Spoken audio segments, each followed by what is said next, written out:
السلام علیکم ورحمۃ اللہ وبرکاتہ نحمدہ ونصلی علی رسولہ الکریم اما بعد رب اشرح لی صدری ویسر لی امری واحلل عقدۃ من لسانی یفقہوا قولی رب یسر ولا تعسر وتمم بالخیر وبک نستعین آمین یا الہی آمین۔ امید ہے آپ سب لوگ خیر سے ہوں گے۔ اللہ کے حکم سے آج ہم 7واں پارہ سٹارٹ کر رہے ہیں۔ 7واں پارہ سورۃ المائدہ آیت 83 سے سورۃ الانعام کی آیت 110 تک مشتمل ہے۔ اعوذ باللہ من الشیطان الرجیم، بسم اللہ الرحمن الرحیم۔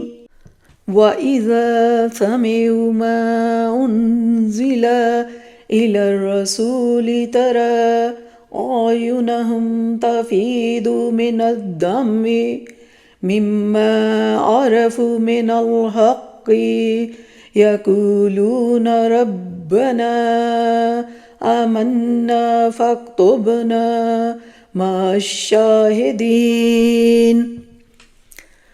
اس پارے کے شروع میں اللہ پاک نے نرم دل اور ایمان شناس عیسائیوں کی جماعت کا ذکر کیا ہے کہ جب ان کے سامنے اللہ کے کلام کی تلاوت کی جاتی ہے تو حقیقت کو پہچاننے کی وجہ سے ایسے لوگوں کی آنکھوں سے آنسو بہنے لگ جاتے ہیں، اور وہ لوگ حق کو پہچاننے کے بعد اس کو قبول کر لیتے ہیں اور وہ کہتے ہیں اے ہمارے رب، ہم ایمان لائے، ہمارا نام بھی اسلام کی گواہی دینے والوں میں لکھ دے۔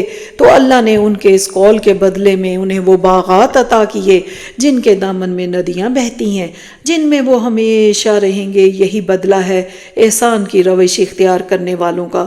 قرآن مجید کی یہ آیت اس وقت نازل ہوئی جب کفار کے شر سے بچنے کے لیے مسلمان حبشہ کی طرف ہجرت کر جاتے ہیں۔ کافر مسلمانوں کے بارے میں حبشہ کے بادشاہ کو اکسانے کی کوشش کرتے ہیں۔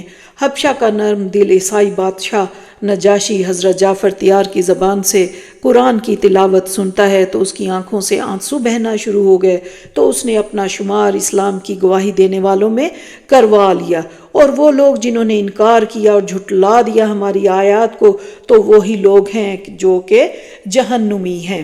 اس کے بعد آیات 87 سے 88 کا مضمون ہے حلال کو حرام کر لینا بھی جرم ہے۔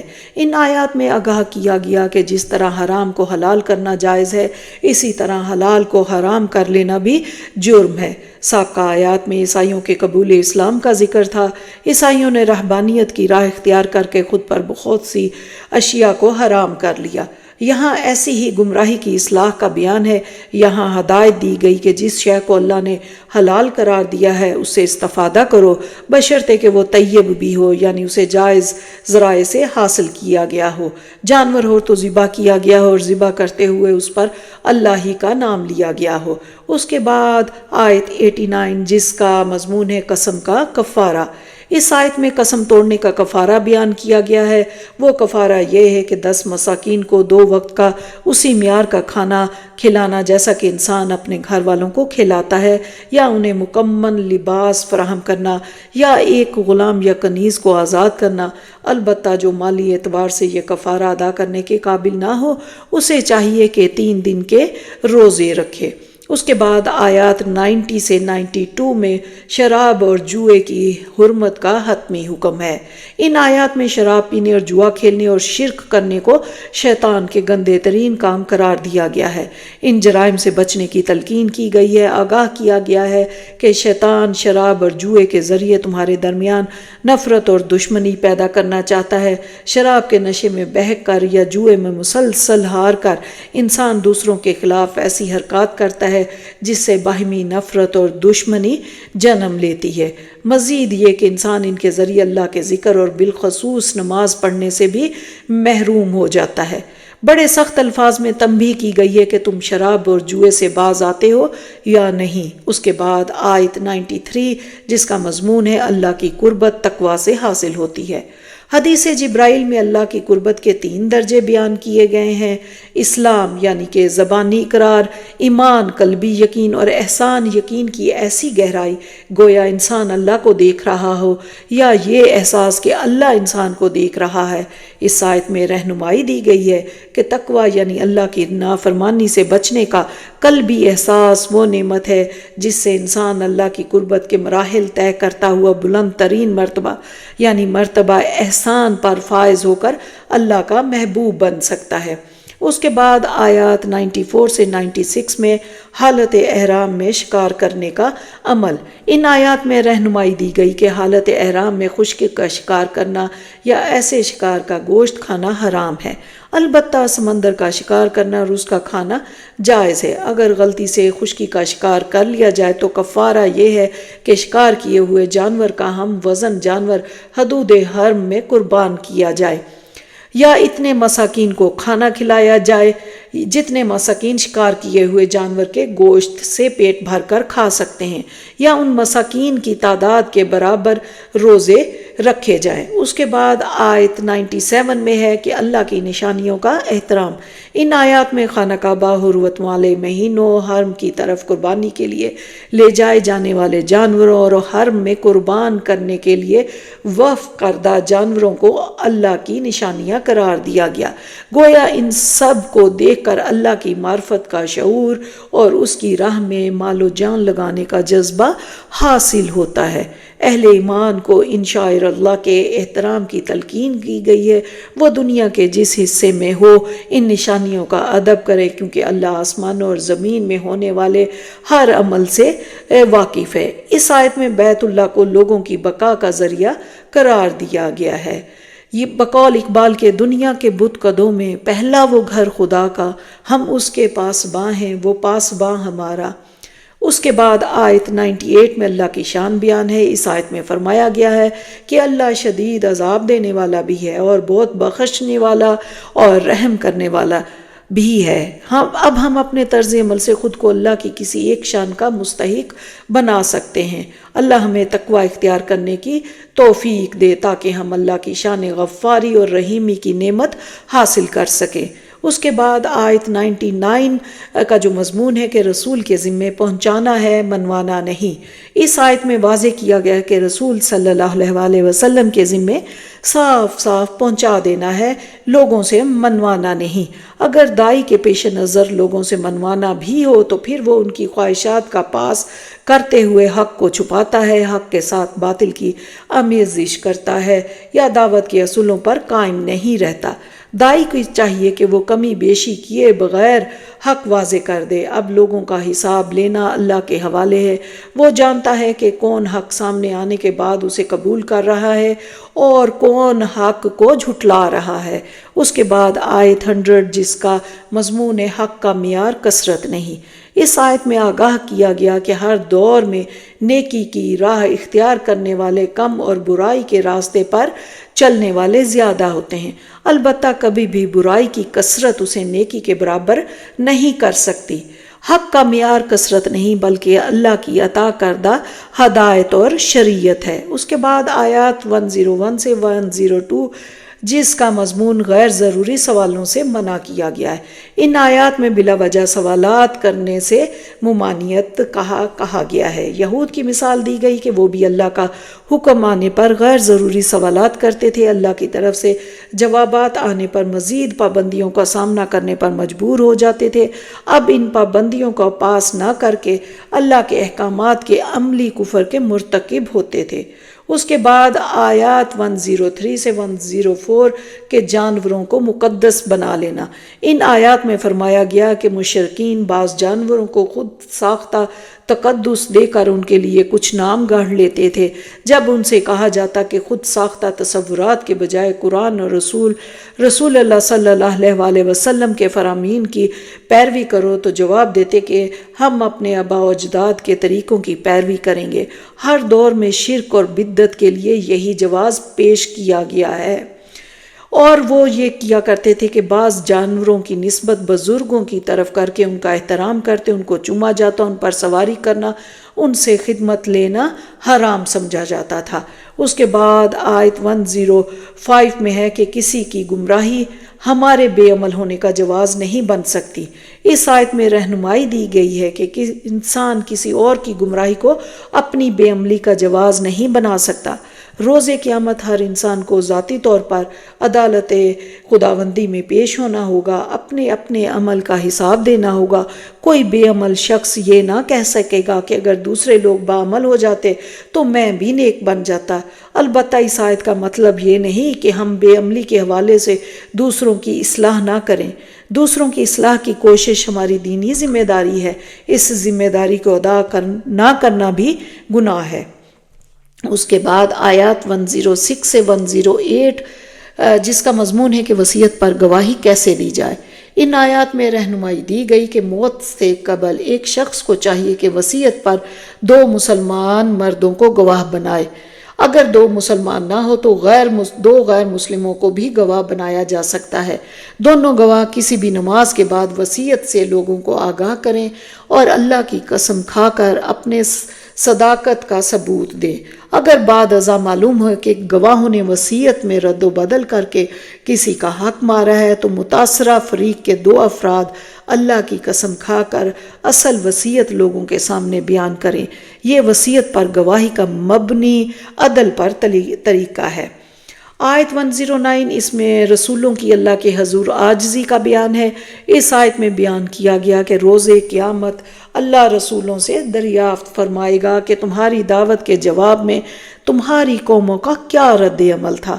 تمام رسول اللہ کی بارگاہ میں عاجزی سے عرض کریں گے کہ اے اللہ، تیرے علم کے مقابلے میں ہمارا علم نہ ہونے کے برابر ہے۔ تو لوگوں کے ظاہری طرز عمل سے ہی نہیں بلکہ ان کی دلی کیفیات سے بھی واقف ہے، اس لیے کہ تو تمام رازوں کا جاننے والا ہے۔ اس کے بعد آیات 110 سے 111 میں حضرت عیسیٰ پر اللہ کے احسانات کا بیان ہے۔ روز قیامت اللہ تعالیٰ حضرت عیسیٰ پر اپنی خصوصی عنایات کا ذکر فرمائیں گے، جس سے ثابت ہوگا کہ حضرت عیسیٰ معبود نہیں بلکہ اللہ کے انعام یافتہ بندے تھے۔ جب دشمنوں نے حضرت عیسیٰ کو مصلوب کرنے کی کوشش کی تو اللہ نے حضرت جبرائیل کے ذریعے انہیں آسمان پر اٹھا لیا۔ حضرت عیسیٰ کو ماں کی گود میں بڑے عمر کے انسانوں کی طرح گفتگو کی صلاحیت دی گئی۔ پھر آسمان پر اٹھانے کے بعد ان کو دوبارہ دنیا میں بھیجا جائے گا اور وہ جوانی سے ادھیڑ عمر کو پہنچیں گے۔ اللہ نے انہیں تورات کے ذریعے احکامات اور انجیل کے ذریعے حکمت سکھائی۔ وہ گارے سے پرندہ بناتے، اس میں پھونک مارتے تو وہ اللہ کے حکم سے اڑنا شروع کر دیتا۔ وہ اللہ کے حکم سے پیدائشی اندھے اور برس کے مریض کو تندرست کر دیتے۔ وہ اللہ کے حکم سے مردوں کو زندہ کر دیتے۔ اللہ تعالیٰ نے حواریوں کو الہام کے ذریعے حکم دیا کہ ایمان لاؤ مجھ پر اور میرے رسول حضرت عیسیٰ پر، تب حواری ایمان لے آئے۔ اس کے بعد آیت 112 سے 115 میں ہے کہ معجزے کا مطالبہ۔ ان آیات میں بیان کیا گیا کہ حواریوں نے اطمینان قلب کے لیے حضرت عیسیٰ سے مطالبہ کیا کہ وہ اللہ سے دعا کرے کہ اللہ آسمان سے ایسا دسترخوان نازل فرمائے جس پر کھانے چنے ہوئے ہوں۔ حضرت عیسیٰ نے اللہ سے دعا کی۔ اللہ نے جواب میں فرمایا کہ میں یہ دعا پوری کر دوں گا، لیکن اگر اس معجزہ سامنے آنے کے بعد کسی حواری نے کفر کیا تو اسے ایسا عذاب دیا جائے گا جیسا تمام جہانوں میں سے کسی کو نہ دیا گیا ہو۔ اس کے بعد آیات 116 سے 118 میں عیسائیوں کے شرک سے حضرت عیسیٰ کا انکار۔ ان آیات میں آگاہ کیا گیا کہ روز قیامت اللہ حضرت عیسیٰ سے پوچھیں گے کہ کیا آپ نے لوگوں کو تلقین کی تھی کہ مجھے اور میری والدہ کو اللہ کے ساتھ معبود بنا لو؟ حضرت عیسیٰ عرض کریں گے کہ اے اللہ، میرے لیے یہ ہرگز جائز نہ تھا کہ میں لوگوں کو شرک کی تلقین کرتا۔ اگر میں نے ایسا کیا ہوتا تو تیرے علم میں ہوتا۔ میں جب تک ان کے درمیان رہا انہیں صرف تیری ہی بندگی کی دعوت دیتا رہا۔ میرے بعد ان لوگوں نے جو کچھ کیا، اے اللہ تو اس پر گواہ ہے۔ اب اگر تو انہیں عذاب دے تو وہ تیرے بندے ہیں اور تو جو چاہے ان کے ساتھ کر سکتا ہے۔ اگر تو ان کو بخش دے تو پھر بھی تو زبردست ہے اور بڑی حکمت والا ہے۔ اس کے بعد آیات 119 سے 120 کا مضمون ہے کہ سچائی کا صلہ روز قیامت ہی ملے گا۔ حضرت عیسیٰ کے جوابات کے بعد ان آیات کے ذریعے اللہ تعالیٰ نے اعلان فرمایا کہ آج کے دن یعنی روز قیامت سچوں کو ان کے سچ کا فائدہ حاصل ہوگا۔ دنیا میں جھوٹ بول کر انسان وقتی فائدہ تو حاصل کر لیتا ہے یا کسی نقصان سے بھی بچ جاتا ہے، لیکن آخرت میں سچ بولنے والے ہی کامیاب ہوں گے۔ اس روز کل اختیار اللہ کے ہاتھ میں ہوگا۔ اللہ سچ بولنے والوں سے راضی ہوگا، انہیں ایسے انعامات سے نوازے گا کہ وہ بھی اللہ کی عنایات پر خوش ہو جائیں گے۔ یہاں پر سورۃ الانعام شروع ہوتی ہے۔ اس سورہ مبارکہ کے بارے میں حضرت عمر کا قول ہے، سورۃ الانعام قرآن کی افضل سورتوں میں سے ایک سورہ ہے۔ یہ سورہ مبارکہ مکی دور کے آخر میں ایک مکمل خطبے کی صورت میں ایک ساتھ نازل ہوئی۔ حضرت عبداللہ بن عباس سے روایت ہے کہ سورۃ الانعام ایک ساتھ اور ایک ہی رات کے دوران مکہ میں نازل ہوئی اور 70,000 فرشتے اللہ کی تسبیح کرتے ہوئے اسے لے کر نازل ہوئے۔ اس سورہ مبارکہ میں قریش کو آگاہ کر دیا گیا کہ تم پر ہمارے نبی صلی اللہ علیہ وسلم اتمام حجت کر چکے ہیں، اب تم پر وہ عذاب آ کر رہے گا جسے تم مذاق سمجھتے رہے ہو۔ اس سورہ مبارکہ کا پس منظر یہ ہے کہ مشرکین مکہ نبی کریم صلی اللہ علیہ وسلم سے مطالبہ کر رہے تھے کہ اپنی نبوت کی صداقت کا ثبوت دینے کے لیے ہماری فرمائش کے مطابق معجزہ دکھائیں۔ نبی کریم صلی اللہ علیہ وسلم کی خواہش تھی کہ اللہ معجزہ دکھا دے، شاید یہ لوگ ایمان لے آئیں۔ اللہ نے دو ٹوک انداز میں فرمائشی معجزہ اتارنے سے انکار فرما دیا۔ اللہ نے آپ صلی اللہ علیہ وسلم کو بتا دیا کہ یہ معجزہ دیکھ کر بھی ایمان نہیں لائیں گے، بلکہ اسے جادو قرار دے دیں گے اور عذاب کے مستحق ہو جائیں گے۔ معجزات کے ذریعے لوگوں کو زبردستی مومن بنانا مقصد نہیں ہے، اصل مطلوب یہ ہے کہ قرآن جیسے معجزانہ کلام کو سن کر ایمان بالغیب لے آئے۔ فرمائشی معجزے کا مطالبہ پورا نہ ہونے پر قریش مکہ آپ صلی اللہ علیہ وسلم کا مذاق اڑاتے تھے، جس پر آپ صلی اللہ علیہ وسلم شدید دل گرفتہ تھے۔ ان حالات میں آپ صلی اللہ علیہ وسلم کی دل جوئی کے لیے یہ سورہ مبارکہ نازل ہوئی۔ اس کی آیات 1 سے 3 کا مضمون ہے کہ صفات باری تعالیٰ کا بیان۔ ان آیات میں اللہ تعالیٰ کی صفت تخلیق، صفت قدرت اور صفت علم کا بیان آیا ہے۔ اللہ نے تمام آسمانوں اور زمین کو بنایا، اندھیرے اور روشنی پیدا فرمائی، انسانوں کو گارے سے بنایا، ہر انسان کے فنا ہونے کا وقت طے کیا۔ اسی طرح اللہ نے اس کائنات کے فنا ہونے کا وقت بھی طے کر دیا، لیکن لوگ کائنات کے فنا ہونے کے بارے میں شک کر رہے ہیں۔ وہ اللہ آسمان اور زمین کی ہر شے سے واقف ہے۔ انسان کیا کر رہا ہے، کس بات کو ظاہر کر رہا ہے، کس بات کو چھپا رہا ہے، سب اللہ کے علم میں ہے۔ یہ تمام صفات صرف اللہ کی ہیں، لیکن لوگ پھر بھی دوسری ہستیوں کو اللہ کے ساتھ شریک کر رہے ہیں۔ اس کے بعد آیات 4 سے 6 میں مشرکین مکہ کے لیے عذاب کی دھمکی۔ ان آیات میں مشرکین مکہ کو باور کرا دیا گیا کہ تم نے اللہ کی آیات کو جھٹلا دیا، لہٰذا اب تم پر وہ عذاب آ کر رہے گا جسے تم مذاق سمجھ رہے تھے۔ اللہ نے ماضی میں تم سے زیادہ طاقتور نسلیں پیدا کی، ان پر رحمتوں کی بارش برسائی، لیکن جب انہوں نے اللہ کی نافرمانی کی انتہا کر دی تو اللہ نے انہیں ہلاک کر دیا۔ اس کے بعد آیات 7 سے 11 میں نبی کریم صلی اللہ علیہ وسلم کی دل جوئی کا بیان ہے۔ ان آیات میں نبی کریم صلی اللہ علیہ وسلم کی دل جوئی کی گئی۔ اگر قرآن مجید مشرکین مکہ کے سامنے ایک ساتھ کتابی صورت میں بھی نازل کر دیا جائے تو بھی وہ اس عمل کو جادو قرار دے کر ایمان نہیں لائیں گے۔ ان کا مطالبہ ہے کہ اللہ کسی فرشتے کو رسول بنا کر بھیج دے۔ اگر فرشتے کو بھی رسول بنایا جاتا تو انسانی صورت میں ہی بھیجا جاتا تاکہ وہ انسانوں کے لیے ایک عملی نمونہ بن سکے۔ نبی کریم صلی اللہ علیہ وسلم کو تسلی دی گئی کہ آپ صلی اللہ علیہ وسلم سے پہلے بھی رسولوں کا مذاق اڑایا گیا، پھر مذاق اڑانے والوں کو اسی عذاب نے گھیر لیا جس کو وہ مذاق سمجھ رہے تھے۔ ان مشرکین کو دعوت دیجیے کہ ذرا زمین میں گھوم پھر کر دیکھ لیں کہ جھٹلانے والوں کا کیا انجام ہوا۔ اس کے بعد آیات 12 سے 14 میں اللہ کی قدرتوں کا بیان ہے۔ ان آیات میں بتایا جا رہا ہے کہ آسمان اور زمین میں تمام مخلوقات اللہ کے قابو میں ہیں۔ جو لوگ ظلم کر رہے ہیں انہیں اللہ روز قیامت عبرتناک سزا دے گا۔ نبی کریم صلی اللہ علیہ وسلم کو حکم دیا گیا کہ وہ اعلان کر دیں کہ اللہ ہی کائنات کی ہر شے کا خالق اور رازق ہے، لہٰذا میں اسی کا فرما بردار ہوں اور اس کے ساتھ کسی کو شریک کرنے پر تیار نہیں ہوں۔ آیات 15 سے 18 میں نبی کریم صلی اللہ علیہ وسلم کی عاجزی کا بیان ہے۔ ان آیات میں نبی کریم صلی اللہ علیہ وسلم کی اللہ کے سامنے عاجزی کو ظاہر کیا گیا ہے۔ نبی کریم صلی اللہ علیہ وسلم کو حکم دیا گیا کہ صاف صاف ان لوگوں کو بتا دیں کہ اگر میں نے اللہ کی نافرمانی کی تو ایک بڑے دن کا عذاب مجھے بھی آ پکڑے گا۔ یہ مضمون اصل میں شرک کے سدباب کے لیے بیان کیا جاتا ہے۔ اس مضمون سے واضح ہوتا ہے کہ نبی کریم صلی اللہ علیہ وسلم معبود نہیں بلکہ اللہ کے بندے ہیں، لہٰذا مسلمان آپ صلی اللہ علیہ وسلم سے بے انتہا محبت کے باوجود آپ صلی اللہ علیہ وسلم کو اللہ کے ساتھ شریک کرنے کا ظلم نہیں کر سکتے۔ اس کے بعد آیات 19 سے 20 میں نبی کریم صلی اللہ علیہ وسلم کی صداقت کی گواہی دی جا رہی ہے کہ اللہ خود اس بات پر گواہ ہے کہ نبی کریم صلی اللہ علیہ وسلم اس کے رسول برحق ہیں۔ اللہ سے بڑھ کر اور کس کی گواہی معتبر ہو سکتی ہے؟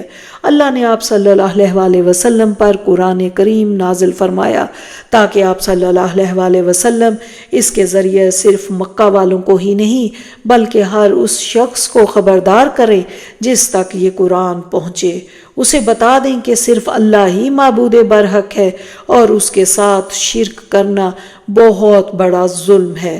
نبی کریم صلی اللہ علیہ وسلم کی صداقت کا منہ بولتا ثبوت یہ ہے کہ اہل کتاب اپنی کتابوں میں بیان شدہ پیشن گوئیوں اور نشانیوں کی روشنی میں آپ صلی اللہ علیہ وسلم کو ایسے پہچانتے ہیں جیسے یہ اپنے سگے بیٹوں کو پہچانتے ہیں۔ اس کے بعد آیات 21 سے 24 میں بتایا جا رہا ہے کہ شرک کرنے والا سب سے بڑا ظالم ہے۔ سب سے بڑا ظالم وہ ہے جو اللہ پر جھوٹ باندھے، یعنی کہے کہ اللہ کے ساتھ کچھ اور ہستیاں بھی شریک ہیں۔ مزید ظلم یہ ہے کہ جب اللہ کی توحید کے بیان پر آیات اس کے سامنے آئے تو وہ جھٹلا دے۔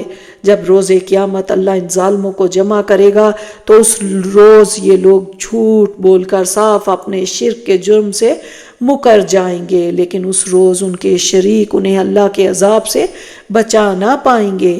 اس کے بعد آیات 25 سے 31 کا مضمون سرداران قریش کا عبرتناک انجام۔ سرداران قریش عوام پر یہ تاثر دینے کے لیے کہ انہیں نبی کریم صلی اللہ علیہ وسلم سے خدا واسطے کا بیر نہیں، آپ صلی اللہ علیہ وسلم کی محفل میں آتے اور بظاہر بڑی توجہ سے کلام اللہ سنتے، محفل سے باہر جا کر کہتے کہ یہ اللہ کا کلام نہیں بلکہ پچھلے لوگوں کی داستانیں اور قصے ہیں، خود بھی حق کو قبول نہ کرتے اور دوسروں کو بھی اس سے روکتے۔ روز قیامت جب یہ جہنم کی آگ کو دیکھیں گے تو فریاد کریں گے کہ انہیں دنیا میں ایک بار پھر جا کر اصلاح کا موقع دیا جائے۔ اگر ایسا کر بھی دیا جائے تو یہ دوبارہ حق کے ساتھ دشمنی ہی کا طرز عمل اختیار کریں گے۔ وہ کہتے ہیں کہ اصل زندگی صرف دنیا ہی کی زندگی ہے، البتہ روز قیامت جب دوبارہ زندہ ہو کر اللہ کی بارگاہ میں کھڑے ہوں گے تو مان لیں گے کہ دنیا کی زندگی محض چند روزہ ہے اور اصل زندگی آخرت کی ہے۔ اس کے بعد ان سے کہا جائے گا کہ اپنے کرتوتوں کی وجہ سے ہمیشہ کے عذاب کا مزہ چکھو، بے شک یہی لوگ خسارے میں ہیں۔ اس کے بعد آیت 32 میں بتایا جا رہا ہے کہ دنیا کی زندگی محض چند روزہ ہے۔ اس آیت میں یہ حقیقت بیان کی گئی کہ دنیا کی زندگی محض چند روزہ ہے۔ یہاں عارضی طور پر ہر فرد کو ایک کردار دیا گیا، اگر اس نے یہ کردار اللہ کی ہدایات کے مطابق ادا کیا تو اجر کا مستحق ہوگا اور یہ اجر آخرت میں دیا جائے گا۔ بلا شبہ آخرت کا اجر ہی بہترین ہوگا اور دائمی بھی ہوگا۔ آیت 33 سے 36 میں ہے کہ اللہ فرمائشی معجزے نہیں دکھائے گا۔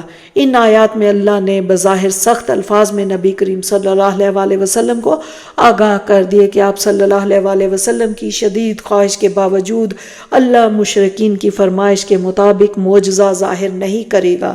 اگر آپ صلی اللہ علیہ وسلم سمجھتے ہیں کہ معجزہ دیکھ کر یہ مشرکین ہدایت قبول کر لیں گے، آسمان پر چڑھ کر یا زمین میں اتر کر کوئی معجزہ لے آئیں، اگر لوگوں کو زبردستی معجزے دکھا دکھا کر ہدایت پر لانا ہوتا تو اللہ ایسا کر چکا ہوتا۔ یہ مشرکین انسانی اعتبار سے مر چکے ہیں، آپ ان مردوں کو حق کا پیغام نہیں سنا سکتے۔ اللہ کا یہ جواب سن کر نبی کریم صلی اللہ علیہ وسلم انتہائی دل گرفتہ ہوئے۔ دوسری طرف مشرکین آپ صلی اللہ علیہ وسلم کا مذاق اڑاتے کہ آپ صلی اللہ علیہ وسلم سچے نبی ہوتے تو فرمائشی معجزہ دکھا دیتے، گویا نبی کریم صلی اللہ علیہ وسلم اس وقت دکھ میں تھے۔ ایسے میں اللہ نے آپ صلی اللہ علیہ وسلم کو تسلی دی کہ مشرکین آپ صلی اللہ علیہ وسلم کے نہیں، اللہ کے کلام کے دشمن ہیں۔ اگر آپ صلی اللہ علیہ وسلم آج انہیں یہ کلام سنانا چھوڑ دیں تو وہ آپ کو پھر ماضی کی طرح صادق اور امین کہنا شروع کر دیں گے۔ آپ صلی اللہ علیہ وسلم سے پہلے بھی رسولوں کو اذیتیں دی گئی لیکن انہوں نے صبر کیا، بالآخر اللہ کی مدد ان کے شامل حال ہوئی۔ اس کے بعد آیات 37 سے 39 کا مضمون ہے قدرت کے معجزات چاروں طرف موجود ہیں۔ ان آیات میں بیان کیا گیا ہے کہ مشرکین معجزے طلب کر رہے ہیں، وہ غور کریں تو ان کے چاروں طرف اللہ کے معجزات موجود ہیں۔ انسانوں کے علاوہ دیگر مخلوقات کا باہمی نظم و ضبط بھی ایک معجزے سے کم نہیں۔ جانور، پرندے، حشرات الارض ایک ساتھ رہتے ہیں، ایک نظام کے تحت کام کرتے ہیں اور مشکلات میں بھی ایک دوسرے کا ساتھ دیتے نظر آتے ہیں۔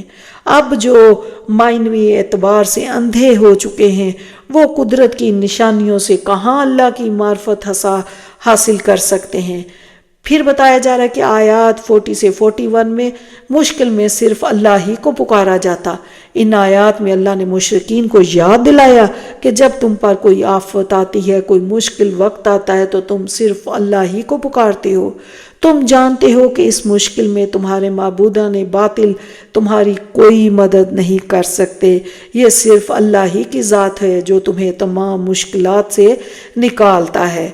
اب پھر آیات 42 سے 45 میں ہے کہ اللہ آفات انسانوں کو جگانے کے لیے بھیجتا ہے۔ ان آیات میں اللہ کی یہ سنت بیان کی گئی کہ جب بھی اللہ نے کسی نبی کو بھیجا تو ساتھ ہی اس نبی کی قوم پر کچھ آفات نازل کی گئی تاکہ ان کے دل نرم ہو اور وہ نبی کی دعوت کی طرف متوجہ ہوں۔ ایسی آفت اللہ کی نعمت ہے جو انسان کو اللہ کی طرف متوجہ کر دے۔ البتہ بدقسمتی سے اکثر و بیشتر قومیں آفات کے باوجود اللہ کی طرف متوجہ نہ ہوئی، نہ ان پر رقت طاری ہوئی، نہ انہوں نے گڑ گڑا کر اپنے گناہوں کی معافی مانگی۔ انجام کار کے طور پر اللہ نے انہیں برے عذاب سے دوچار کیا۔ اس کے بعد آیات 46 سے 49 میں ہے کہ مشرکین کو جگانے کا اسلوب۔ ان آیات میں مشرکین کو غور و فکر کرنے کے انداز میں پوچھا جا رہا ہے کہ اگر اللہ تمہاری سماعت اور بصارت چھین لے تو کوئی ہے جو اللہ کے سوا یہ نعمتیں تمہیں دوبارہ عطا کر سکے؟ اگر اللہ کا عذاب آئے تو بتاؤ ظلم و ستم کرنے والوں کو ہلاک کرے گا یا مظلومین کو؟ اللہ نے رسولوں کو تو رحمت بنا کر بھیجا تاکہ وہ نوع انسانی کو نیک اعمال پر بشارت دیں اور برے اعمال کے حوالے سے انجام بد سے خبردار کریں۔ اب جو خوش نصیب رسولوں کی باتوں پر ایمان لا کر اپنی اصلاح کر لیتا ہے وہ ہمیشہ کے لیے امن اور سکون سے ہمکنار ہوگا۔ جس نے رسولوں کی دعوت جھٹلا دی وہ اپنی نافرمانیوں کی وجہ سے ہمیشہ ہمیشہ عذاب کا شکار ہوگا۔ اس کے بعد آیت 50 میں نبی کریم صلی اللہ علیہ وسلم کا اعتراف عاجزی۔ اس آیت میں نبی کریم صلی اللہ علیہ وسلم کو حکم دیا گیا کہ آپ صلی اللہ علیہ وسلم ان کے سامنے اپنی عاجزی اور بے بسی کا اعتراف کیجئے۔ فرمائیے کہ تم مجھ سے معجزے کیوں مانگتے ہو، حالانکہ نہ میرے اختیار میں اللہ کی قدرت کے خزانے ہیں، نہ میں غیب کے حقائق جانتا ہوں، نہ میں فرشتہ ہونے کا دعویٰ کیا ہے۔ میرا دعویٰ فقط یہ ہے کہ میں اللہ کا رسول ہوں اور اس کی طرف سے آنے والی وحی کی پیروی کرتا ہوں۔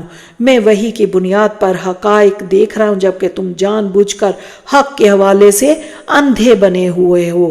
بتاؤ کیا دیکھنے والا اور حق سے نظریں چرانے والا کبھی برابر ہو سکتے ہیں؟ اس کے بعد آیت 51 میں بتایا جا رہا ہے کہ قرآن سے ہدایت کس کو ملے گی۔ اس آیت میں نبی کریم صلی اللہ علیہ وسلم کو آگاہ کیا گیا کہ آپ صلی اللہ علیہ وسلم ایسے ہی لوگوں کو قرآن کے ذریعے خبردار کر سکتے ہیں جن کو یقین ہے کہ مرنے کے بعد دوبارہ زندہ کیے جائیں گے، پھر وہ اپنے اعمال کی جواب دہی کے لیے اللہ کی عدالت میں پیش ہوں گے۔ وہاں پر ان کا نہ کوئی حمایتی ہوگا نہ ہی سفارش کرنے والا۔ ایسا یقین رکھنے والے ہی لوگ قرآن سے ہدایت حاصل کریں گے اور پھر انہی کے سیرت و کردار کی اصلاح ہوگی۔ اس کے بعد آیات 52 سے 55 میں فقراء کی عزت افزائی کا حکم۔ سرداران قریش اپنی دولت اور سیادت کی بنیاد پر مکہ کے غربا اور غلاموں کو حقارت سے دیکھتے تھے، ان کے ساتھ کسی محفل میں بیٹھنا اپنی توہین سمجھتے تھے۔ معجزہ کی طلبی کے علاوہ سرداران قریش کا دوسرا مطالبہ یہ تھا کہ نبی کریم صلی اللہ علیہ وسلم ایمان لانے والے فقراء اور غربا سے کنارہ کشی کر لیں۔ انہیں یہ حیرت تھی کہ اگر ایمان واقعی ایک نعمت ہے تو وہ غربا کو کیوں دیا گیا؟ جواب دیا گیا کہ اللہ اپنی نعمتیں شکر گزاروں کو ہی دیتا ہے۔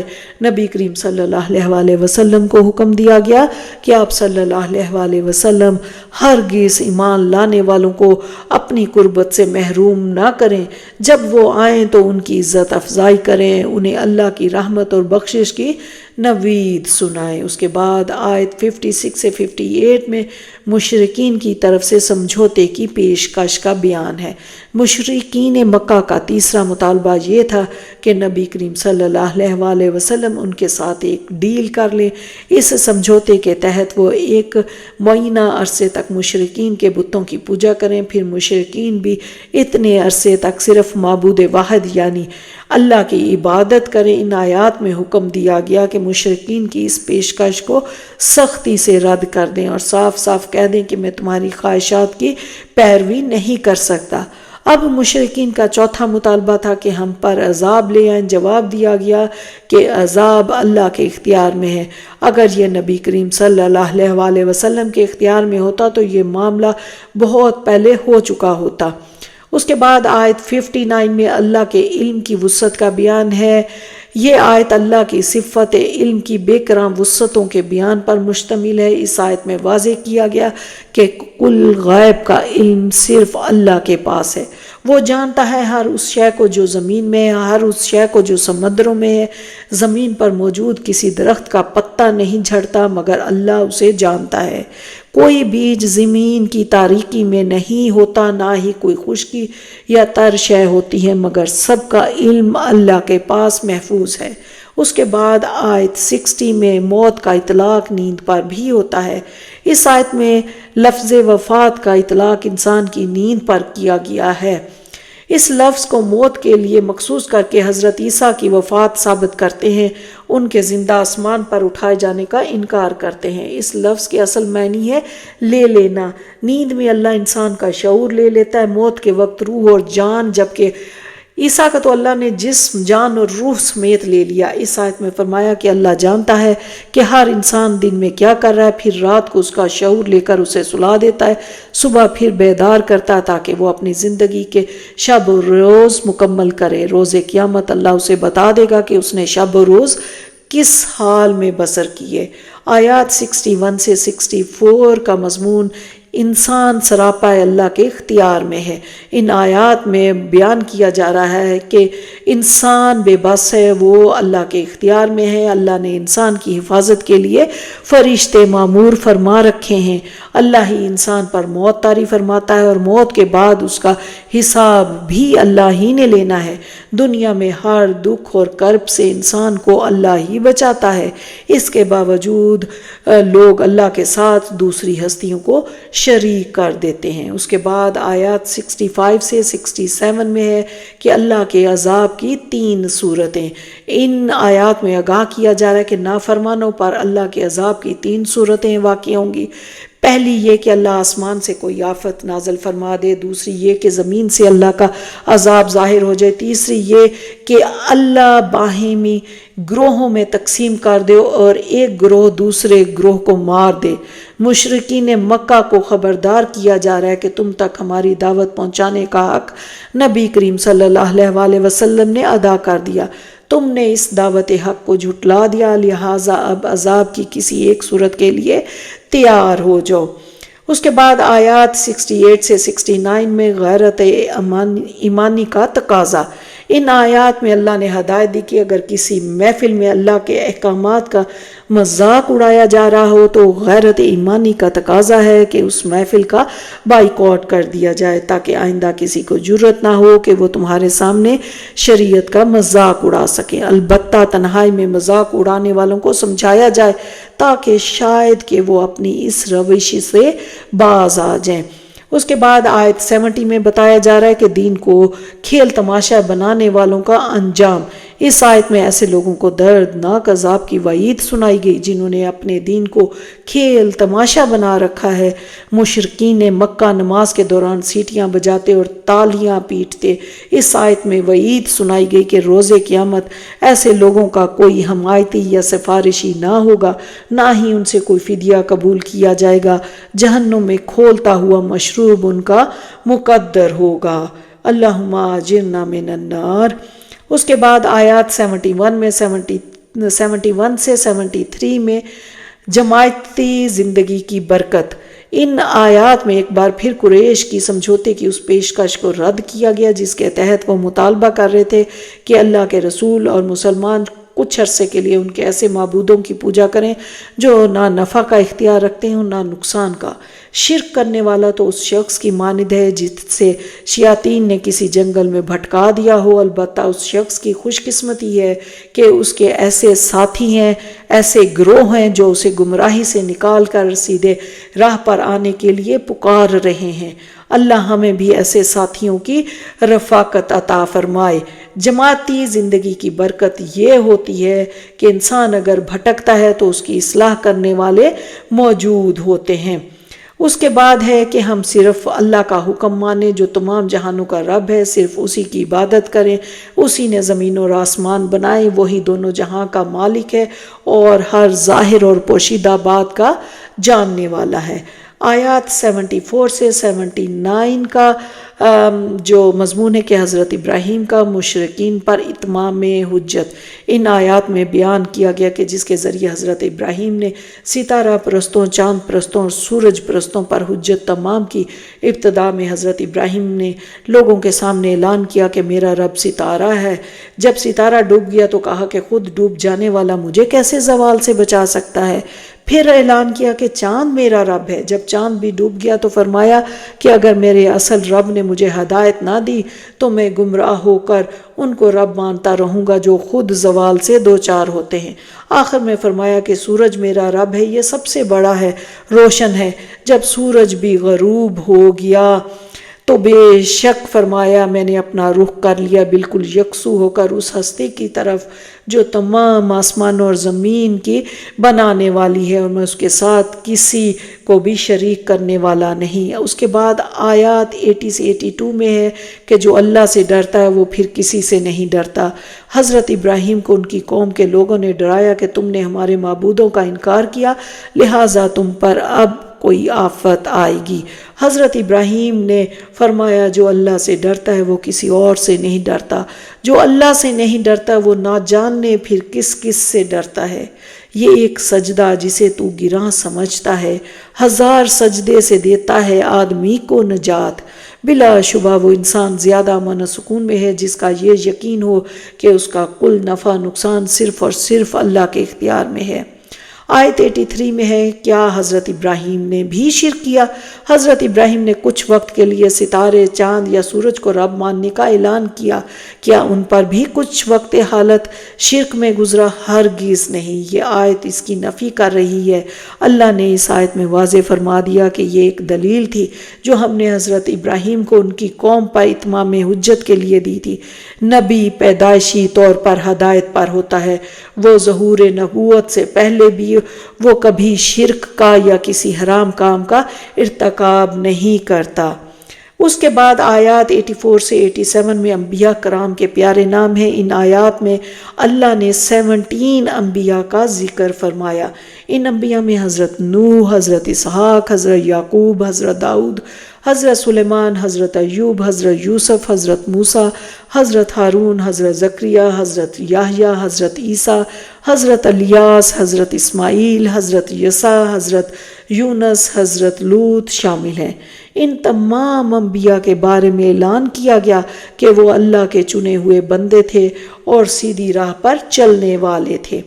آیت 88 کا جو مضمون ہے کہ شرک تمام نیکیوں کو برباد کر دیتا ہے، اس آیت میں بیان کیا گیا ہے کہ اگر یہ انبیاء بھی شرک کرتے تو ان کی تمام نیکیاں بھی برباد ہو جاتی۔ آیت 89 اہل یثرب کے لیے بشارت ہے۔ اس آیت میں خوشخبری دی گئی، اگر مکہ والوں نے قرآن کریم کی ناقدری کی تو اب اللہ ایک اور قوم کے بارے میں طے کر چکا ہے، وہ اس عظیم نعمت کی ناقدری نہیں کریں گی۔ بعد کے حالات نے ثابت کیا کہ یہ سعادت اہل یثرب کو حاصل ہوئی۔ آیت 90 میں بتایا جا رہا ہے کہ تمام انبیاء راہ حق پر تھے۔ اس آیت میں نبی کریم صلی اللہ علیہ وسلم کو تلقین کی گئی کہ مذکورہ بالا تمام انبیاء راہ حق پر تھے۔ اب آپ صلی اللہ علیہ وسلم بھی اسی راہ کی پیروی کریں۔ مکہ والوں سے کہہ دیں کہ میں تم سے دین حق کی تبلیغ کے حوالے سے کوئی بدلہ نہیں چاہتا۔ قرآن حکیم نہیں ہے مگر تمام جہان والوں کے لیے نصیحت۔ آیت 91 سے 92 میں یہود کا ایک اور جھوٹ بیان ہو رہا ہے۔ ان کا یہ کہنا تھا کہ غیر یہودیوں کے ساتھ ظلم کرنے پر اللہ ہم سے باز پرس نہیں کرے گا۔ اسی طرح انہوں نے کہا کہ اللہ نے ہم سے عہد لیا کہ اسی نبی کی بات مانے جس کی قربانی کو آسمانی آگ آ کر جلا دے۔ اس آیت میں ان کے تیسرے جھوٹ کا ذکر ہے۔ یہود نے کہا کہ اللہ نے آج تک کوئی کتاب نازل نہیں کی۔ اللہ نے پوچھا وہ کتاب کس نے نازل کی تھی؟ جو حضرت موسیٰ لائے تھے۔ تم نے اس کے بعض حصوں کو چھپا دیا اور بعض کو ظاہر کر دیا۔ اللہ ہی نے وہ کتاب نازل کی تھی۔ اب یہ قرآن بھی نازل کیا ہے جو بڑی برکتوں کا حامل ہے۔ اس کتاب کے ذریعے نہ صرف مکہ والوں بلکہ اطراف کے لوگوں کو بھی خبردار کیا جا رہا ہے کہ جو لوگ آخرت کے حساب و کتاب پر یقین رکھتے ہیں وہ اس کتاب پر ایمان لا رہے ہیں اور نماز قائم کر کے اپنے ایمان کا عملی ثبوت دے رہے ہیں۔ اس کے بعد آیت 93 جھوٹوں پر موت کی سختی۔ اس آیت میں اللہ کی طرف جھوٹ منسوب کرنے والوں کو موت کے وقت ذلت آمیز عذاب کی وعید سنائی گئی۔ ان کی جان نکالتے ہوئے فرشتے انہیں ڈانٹتے ہیں اور کہتے ہیں کہ ہمارے حوالے کرو اپنی جانیں، آج تمہیں تمہارے جھوٹ اور تکبر کی وجہ سے رسوا کن عذاب دیا جائے گا۔ اس کے بعد آیت 94 میں روز قیامت تمام انسانوں کا دوسرا اجتماع ہوگا۔ اس آیت میں بیان کیا روز قیامت اللہ تمام انسانوں سے فرمائے گا کہ آج تم ہمارے پاس اسی طرح جمع ہوئے جیسے ہم نے تمہیں پہلی بار بنایا تھا۔ یہ اشارہ ہے اس بات کی طرف کہ اللہ نے پہلے تمام انسانوں کی ارواح کو بنایا، انہیں جمع فرمایا اور ان سے دریافت کیا الست بربکم کہ میں تم سب کا رب ہوں۔ انہوں نے جواب دیا بلا کیوں نہیں، یعنی آپ ہی ہمارے رب ہیں۔ اس آیت میں مزید آگاہ کیا گیا کہ روز قیامت شرک کرنے والوں کو بتا دیا جائے گا کہ آج تمہارا کوئی خود ساختہ معبود تمہاری سفارش کرنے کے لیے موجود نہیں۔ اس کے بعد آیات 95 سے 99 میں اللہ کی نعمتوں کا بیان ہے۔ اللہ ہی ہے جو گٹھلی اور بیج کو پھاڑ کر اس سے پودا برآمد کرتا ہے۔ اللہ ہی ہے جو مردہ کو زندہ کرتا ہے۔ اللہ ہی ہے جو رات کی تاریکی کا پردہ پھاڑ کر صبح کا اجالا ظاہر کرتا ہے۔ اللہ ہی نے رات کو انسانوں کے لیے سکون کے لیے بنایا ہے۔ اللہ نے سورج اور چاند کو دنوں، مہینوں اور سالوں کے حساب کے لیے بنایا ہے۔ اللہ ہی نے ستاروں کو بحری اور بری سفر کے دوران سمتوں کے تعین کے لیے پیدا کیا۔ اللہ ہی نے تمام انسانوں کو ایک جان سے پیدا کیا اور ہر ایک کے لیے عارضی اور ایک مستقل ٹھکانے کا تعین کیا۔ اللہ ہی نے آسمانوں سے بارش نازل فرمائی۔ اللہ ہی بارش کے ذریعے اناج پیدا کرتا ہے جس کے دانے تہ بتہ ہوتے ہیں۔ اللہ ہی وہ کھجوریں پیدا کرتا ہے جن کے گچھے لٹک رہے ہوتے ہیں۔ اللہ ہی انگور، زیتون اور انار کے باغات پیدا فرماتا ہے۔ اللہ ہی ایسے پھل پیدا فرماتا ہے جو ملتے جلتے ہیں اور ایسے پھل بھی جو مختلف ہیں۔ اس کے بعد آیات 100 سے 15 کا بیان توحید کا بیان اور شرک کی نفی ہے۔ ان آیات میں مشرکین کو ملامت کی گئی ہے کہ مذکورہ بالا نعمتیں صرف اللہ نے عطا کی ہیں، لیکن مشرکین جنات کو اللہ کے ساتھ شریک کرتے حالانکہ وہ اللہ کی مخلوق ہے۔ مشرکین نے اللہ کی طرف بیٹے اور بیٹیاں منسوب کر دی، حالانکہ اللہ کی کوئی بیوی ہی نہیں، تو اولاد کیسے ہو سکتی ہے؟ اللہ سب کا خالق ہے، باپ اپنی اولاد کا خالق نہیں ہوتا۔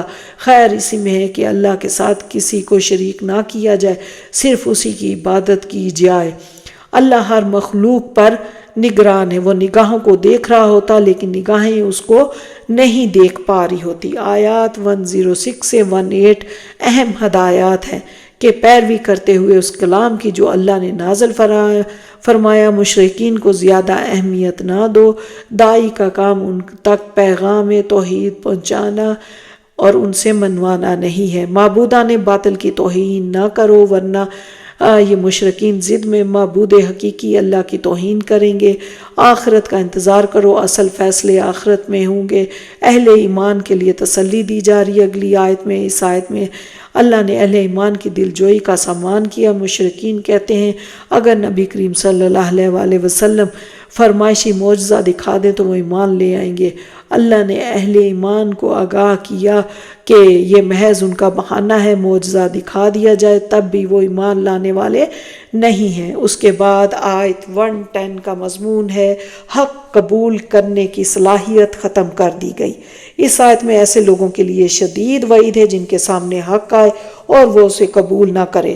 اللہ نے فرمایا ہم نے ان کے دلوں اور نگاہوں کو الٹ دیا ہے اس جرم کی وجہ سے کہ جب پہلی بار ان کے سامنے حق آیا تو انہوں نے قبول نہیں کیا۔ اب ہم انہیں ڈھیل دیتے ہیں اور وہ اپنی سرکشی میں بڑھے چلے جاتے ہیں۔ اس کے ساتھ ہی یہاں پر 7واں پارہ مکمل ہوتا ہے۔ اب ہم اس میں سے اپنے لیے عمل اور غور و فکر کے کچھ پوائنٹس دیکھتے ہیں۔ سب سے پہلی بات کہ جو اپنے رب سے جتنا ڈرتا ہے اس پر قرآن کا اثر اتنا ہی زیادہ ہوتا ہے۔ حلال چیز بغیر عذر کے نیکی سمجھ کر چھوڑنا ہمارے دین میں پسندیدہ عمل نہیں۔ یاد رکھیں اگر آپ یہ جاننا چاہتے ہیں کہ اللہ مجھ سے راضی ہے کہ نہیں تو اپنے دل کو ٹٹول کر دیکھیں کہ آپ اللہ سے راضی ہیں۔ اگر آپ اللہ کے ہر فیصلے پر راضی ہیں تو پھر اللہ بھی آپ سے راضی ہے۔ پھر جو پوائنٹ ہے کہ سورۃ الانعام ان 5 سورتوں میں سے ہے جن کا آغاز الحمدللہ سے ہوا۔ یاد رکھیں کہ اللہ سے کچھ بھی پوشیدہ نہیں، ہمیں ظاہر اور باطن میں اللہ کا ہی بننا ہے۔ اللہ نے اپنے اوپر رحمت لکھ رکھی ہے اور کامل رحمت اللہ کے نیک بندوں کے لیے۔ اللہ ہی کے پاس تمام خزانوں کی کنجیاں ہیں، اسی کے ہاتھ میں نفع نقصان ہے، صرف اسی سے مانگے وہی دے سکتا ہے۔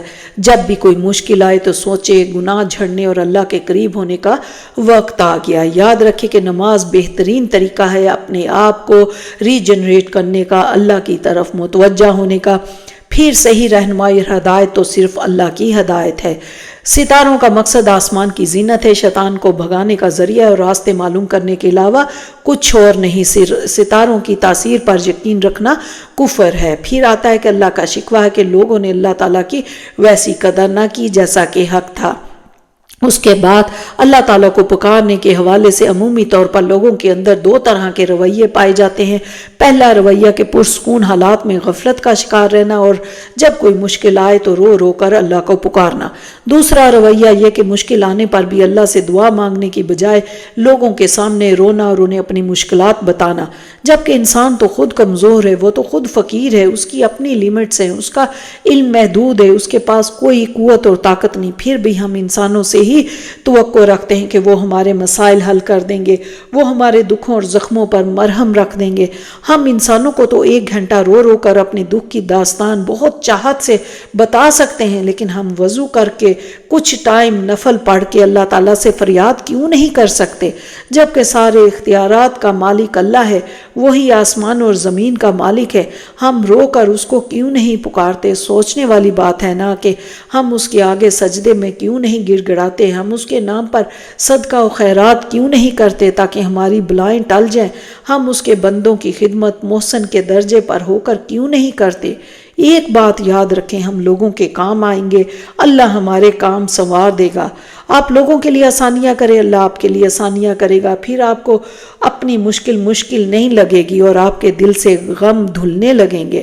ہر کام کا ایک وقت مقرر ہے، انتظار کرنا پڑتا ہے۔ یقیناً اللہ نے ہر چیز کے لیے ایک اندازہ مقرر کیا ہے۔